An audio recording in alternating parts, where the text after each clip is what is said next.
Hey, konnichiwa, it's Gray from Wakizashi's Teahouse over in Japan, back with other hot comic picks for this week. The week is going to be August 28th.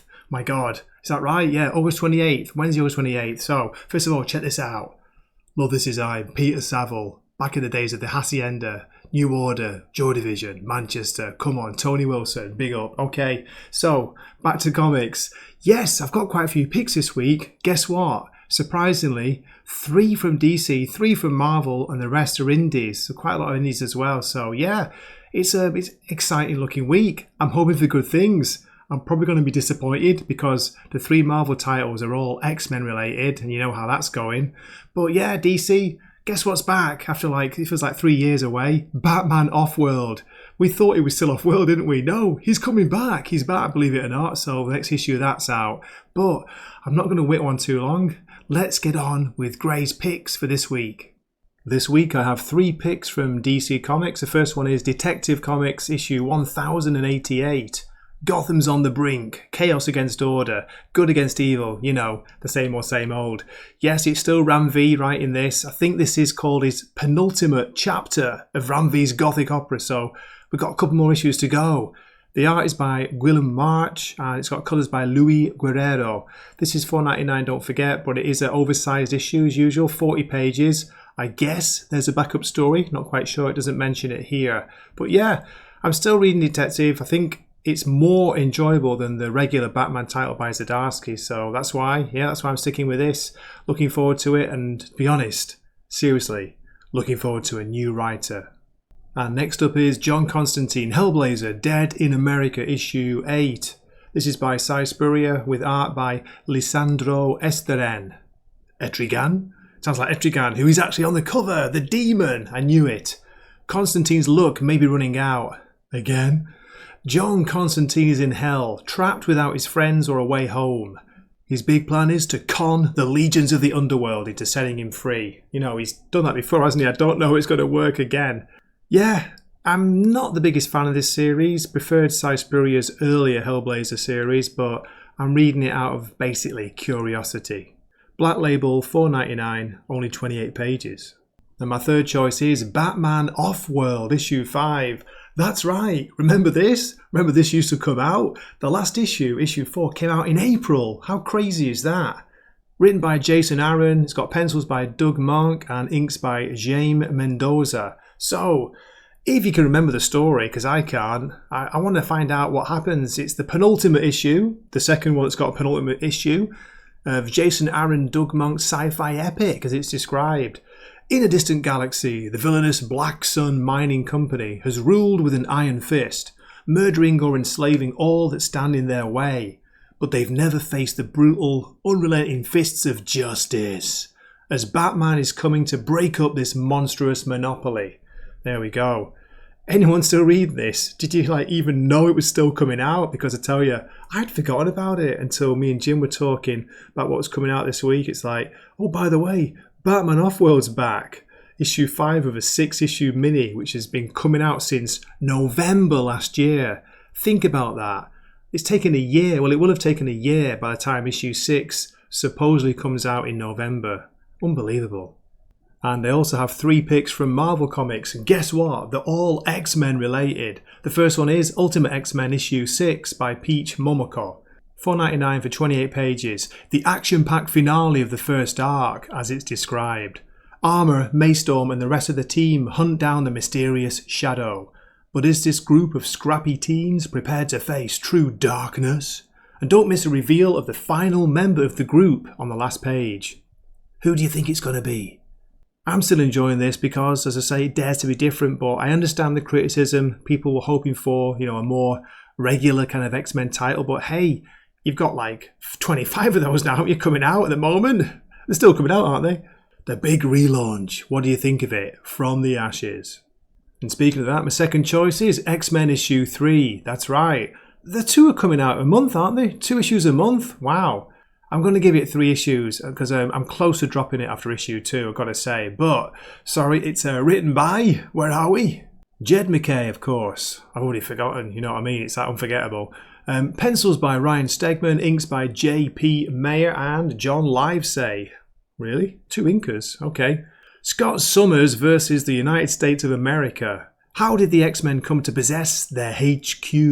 The Factory. Oh my god, that takes me on I've been on a deep dive recently watching documentaries of Hacienda, New Order, Joy Division, the Factory Records. Anyone know that? Was superb, that, lads. It really was. I'm from Manchester, so you know. That's it, that's my excuse. But anyway, we got here, it says, Cyclops is going to meet the implacable Agent Lundqvist. The X-Men come to find that their new home may not be as secure as they'd thought. Gotta say, I don't like this cover. Cyclops looks really off. What's going on with his face there? Is he like chewing gum or like something? God knows. And my third Marvel choice is X-Force issue 2. That's right, it's out already, issue 2. Written by Jeffrey Thorne, art by Marcus Toe. I've got to say, out of all the X titles and the new ones that I've read, apart from Ultimate, I like Ultimate X-Men, this has been my favourite. So I'm looking forward to giving this a shot, issue 2. Let's see how it goes. We've got Black Panther versus X-Force, it says here. Okay, it sounds like they're going to be going to Wakanda. And let's see, the Black Panther might not be happy about that. Yeah, so again, as I say, looking forward to it. $3.99, 28 pages. Okay, let's move on to Image. The first one I've got is The Sacrificers, issue 11. Written by Rick Remender with art by Andre Lima Araujo. Sorry, folks. Goodness gracious, these names are getting harder and harder for a poor old English guy like me to pronounce. This is $3.99, 28 pages. How do we survive in the absence of love? Anyone knows the answer to that? Let me know. How do we push ourselves forward into a bright future when the past has been so dark? How do we forgive those who have wronged us? This is one of the best fantasy series out there at the moment. It's got very, very unique art, so do give it a shot if you're looking for something a bit different. And next up from Image is Grommets issue 4, written by Rick Remender and Brian Posehn. It's got art by Brett Parson, and I think colours by Moreno Dinicio, though it says he's the artist as well. Hey, this is League of Comic Book Geeks, so who knows? This has just been fun. It's like nostalgic 80s set, skateboard, arcades, you know, smoking drugs, trying to pick up the girls from high school, that kind of thing. It's just been really fun. It's a fun story. $3.99, 32 pages.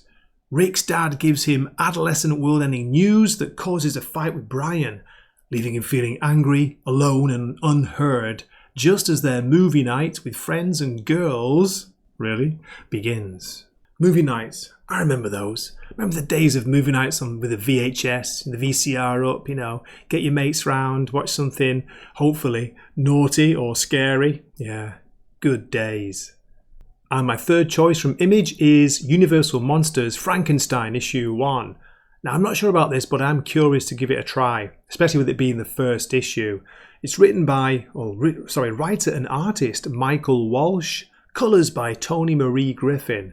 This is $4.99 for 32 pages. It says here, in this first issue, Dr. Henry Frankenstein begins his unholy quest to create life by robbing the grave of a decorated police officer.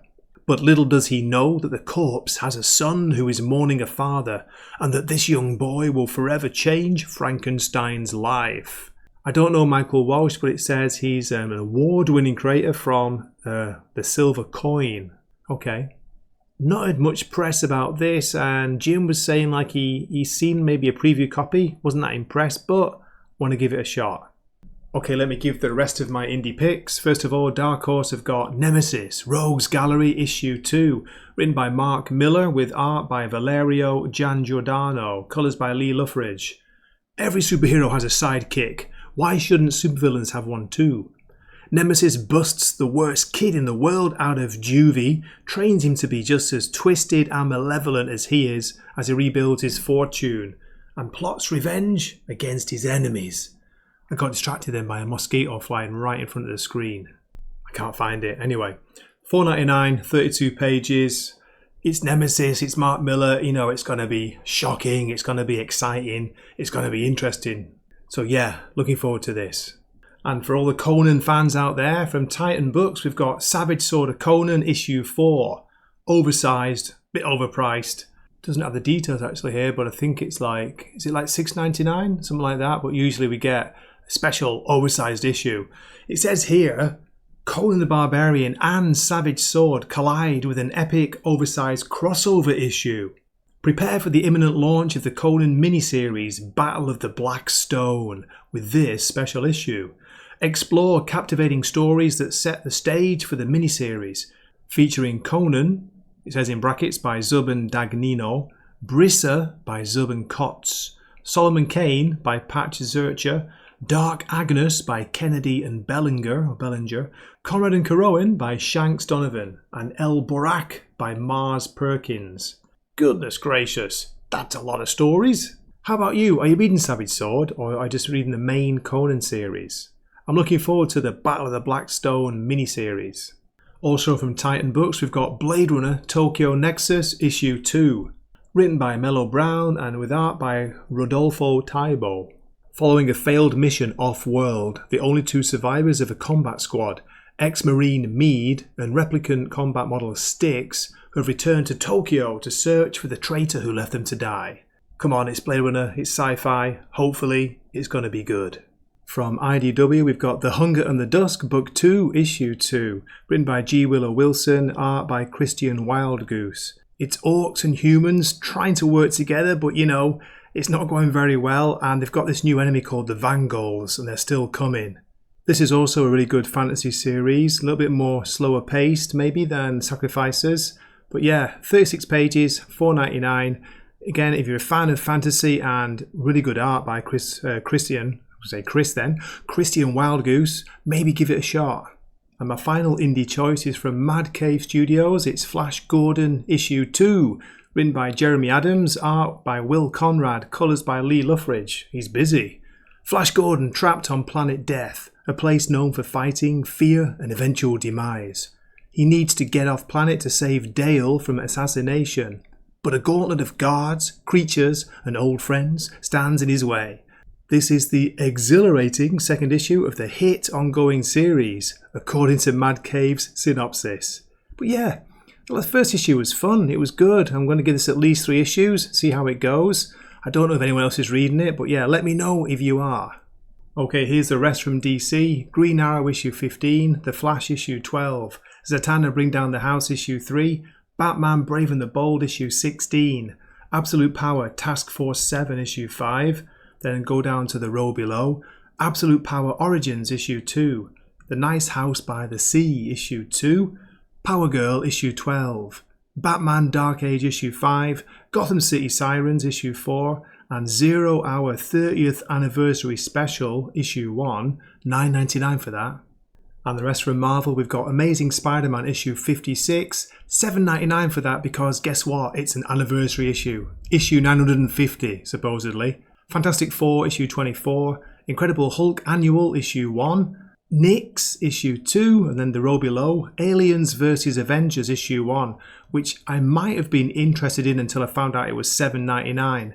Captain America issue 12, Spider-Gwen the Ghost Spider issue 4, Phases of the Moon Knight issue 1, another Moon Knight series or mini, Venom Separation Anxiety issue 4, Venom War Zombiots issue 1, Venomverse Reborn Bobbins issue 3.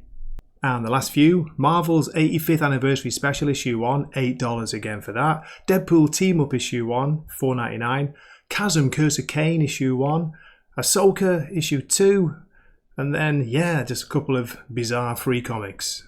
Okay, let's quickly go through the rest of the indies. Saga issue 68, Something is Killing the Children issue 40, Void Rivals issue 12, Kingspawn 37, Monstrous 54, Rogue Sun issue 21. The row below, Distillery have got White Boat issue 2, Sonic the Hedgehog from IDW issue 72, Teenage Mutant Ninja Turtles Black, White and Green issue 4, Hello Darkness issue 2, a horror anthology which might be interesting, Philadelphia issue 35, TMNT Saturday Morning Adventures issue 16, a Transformers 40th Anniversary edition of the very first issue, $3.99 for that, The Last Mermaid issue 6, which might be the concluding part, Spawn Kills Every Spawn issue 2, Berserker The Lost Book of B issue 1, Knights issue 10, down to the row below, Omni Press have got Cult of the Lamb issue 3, Star Trek Defiant from IDW issue 18, Anansi Boys, no thanks, issue 3, Life issue 1 from Distillery, so 2 Distillery books out this week,